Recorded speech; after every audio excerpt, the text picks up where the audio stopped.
Hello and welcome to another video where I'll be discussing the guild we want to make for classic World of Warcraft.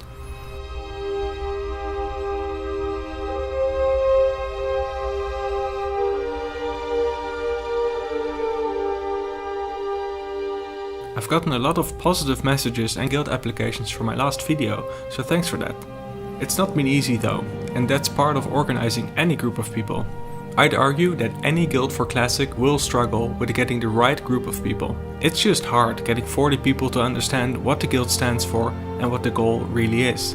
So in this video I'll go over what type of players we're looking for. Who do we want to be in our team and why? Before I start, here's some backstory to how we grew as a guild. I think it's good to understand what our history has been. If you want to skip that part, go to this timestamp.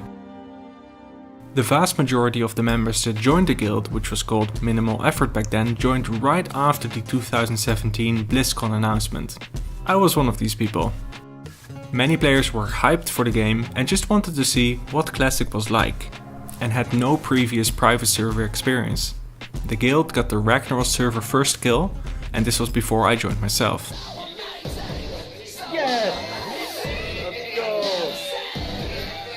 After that we prepared decently hard for Blackmoon Lair, but we got defeated big time by the Alliance Guild Indomnius.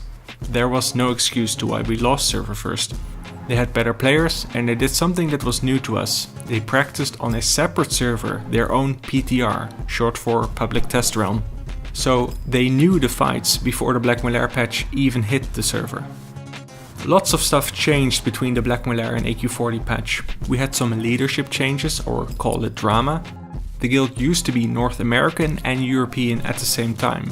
We would have two different raid teams going on, one for NA, one for EU.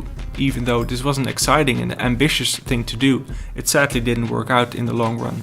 Eventually we had to merge NA and EU. We raided at EU times and most members were also EU.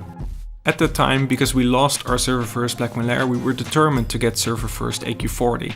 And our chances looked better. This time around we had our own PTR set up, mostly because of Frothy, who was our new GM at the time. Kicking next. Hundreds and mages doing the furthest. I'll kick next. Like most people are not consumed and stuff, it's fine. Yeah, let's go live. It was quite funny actually, no one wanted to be Guildmaster. The roles at this time were that Blaze was basically leading our raids in terms of most mechanics and explaining fights. I was setting the pace of the raid because I was tanking. And Frothy managed a lot of the stuff behind the scenes like Discord, the sign up websites and the PTR. This whole period I remember as being pretty stressful. The server population wasn't high, which meant that getting the right people was always a struggle. Convincing our raid team to come to the PTR was not easy as players were getting burned out. Our leading team was solid though. We all shared the same passion, getting server first and clearing the content before Classic would release. After a lot of work, things paid off. Sadly, our biggest competitor guild, Indomnius, broke up at this time. Who knows how the race for server first would have looked like if they kept playing. Either way, we got server first and Drustic got his Scarab Lord. Oh, there we go, boys. Easy kill. Yeah, we got the ring again, boy. Oh, fucking rip, dude. From this point on, the leadership of the guild was consistent. We did the same for Nexramas, and the same struggles continued. We spent an insane amount of time learning and preparing for Nexramas, because remember, we were all new to this raid. Only a handful of us did a couple of bosses in Nexramas back in the day, so we had to try to figure out, for example, how do you kill Saffron without having any of the epic frost resistance gear. Anyways, after a lot of work, dedication and 2 full nights of raiding, we got server first once again. Coming more here. Yeah. What's the word, son? Frost protection if you have it. And kill this fucking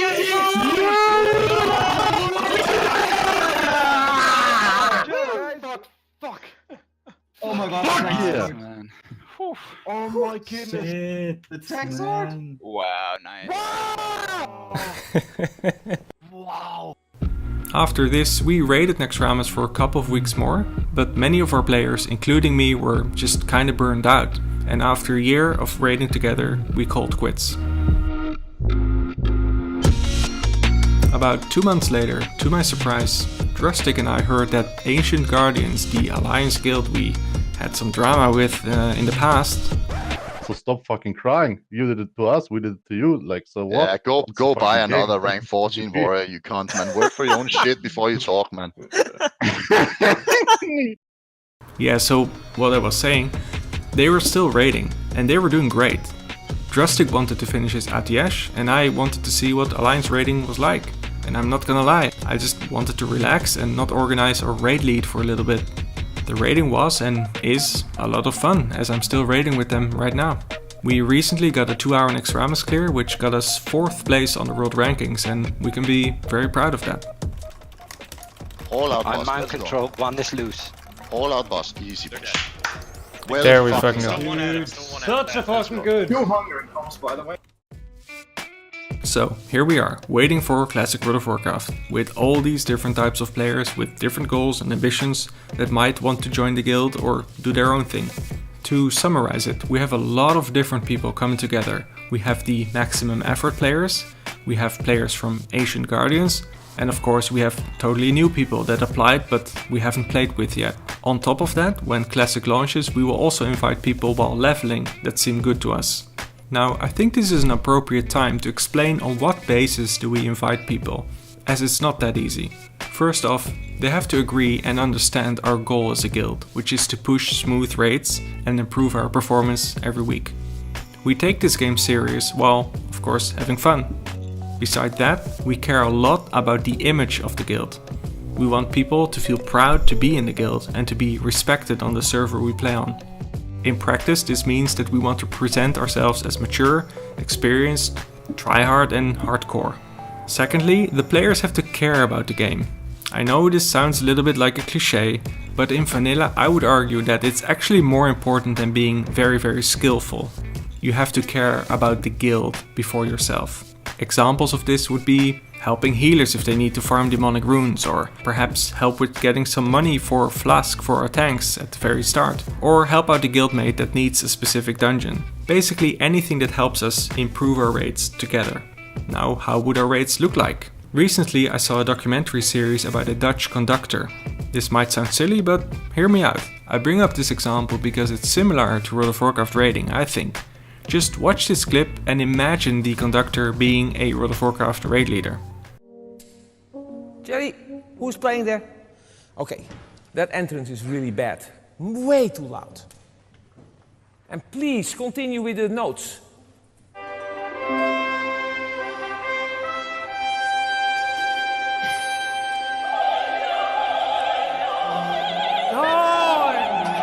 No, you came one beat too early. You started 1 beat too early. You came on the 2, you have to come on 3. Ooh. If you've got in front of you 100 musicians or more, all of whom think they know best as to how a piece should go, you cannot have a conductor who is democratic. He has to be a dictator. Yes. Where is the diminuendo you are playing? Where is that diminuendo, Richard? I told you already 5 times, no diminuendo. So even though we wouldn't have just one guy talking in our raids, it shows many similarities, right?